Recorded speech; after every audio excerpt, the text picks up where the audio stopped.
Hello everyone, let's welcome first IPO of 2024 Jyoti CNC automation. Jyoti CNC 1991 में incorporate हुई थी और तब से अब तक कंपनी ने गियर बॉक्स बनाने से लेकर सीएनसी और लैथ मशीन बनाने तक की ग्रोथ दिखाई है।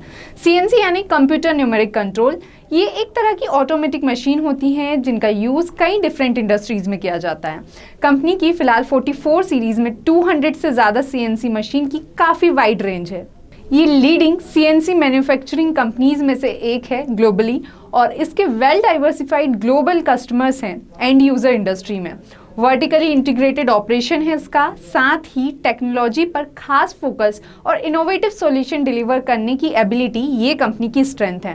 रिस्क की बात करें तो कंपनी लगातार नुकसान में रही है और रिटर्न और इक्विटी भी नेगेटिव रहा है इसका। साथ ही इंडेटनेस भी बहुत ज़्यादा है इसकी। इसके अलावा पर्टिकुलर इंडस्ट्री पर डिपेंडेंसी भी काफ़ी है, तो ये कुछ कंसर्न्स हैं।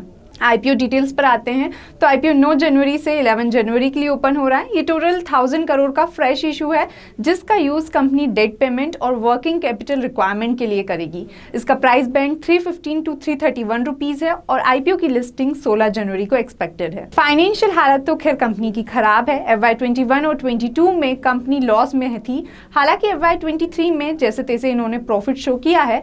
खैर रेवेन्यू ग्रोथ स्टेबल रही है इसकी। सो यस, ज्योति सीएनसी ऑटोमेशन वैसे तो एक लीडिंग मैन्युफैक्चरर है सीएनसी मशीन की। कंपनी का डाइवर्सिफाइड पोर्टफोलियो है और कस्टमर बेस भी अच्छा है इसका। पर हमने फाइनेंशियल परफॉर्मेंस देखी इसकी जो कि काफ़ी कमज़ोर रही है। लगातार नुकसान के बाद कंपनी अब प्रॉफिट में आई है, पर इसके बावजूद भी इसका 324 का पीई वैल्यूएशन काफ़ी हाईली प्राइस नज़र आ रहा है। तो वैसे तो ये रिस्क और वैल्यूएशन देखें तो इसको इग्नोर ही करना चाहिए, पर हाई रिस्क इन्वेस्टर्स जो फिर भी अप्लाई करना चाहते हैं वो फुल्ली इन्फॉर्म्ड होकर ही इस आईपीओ में अप्लाई करें। Thank you.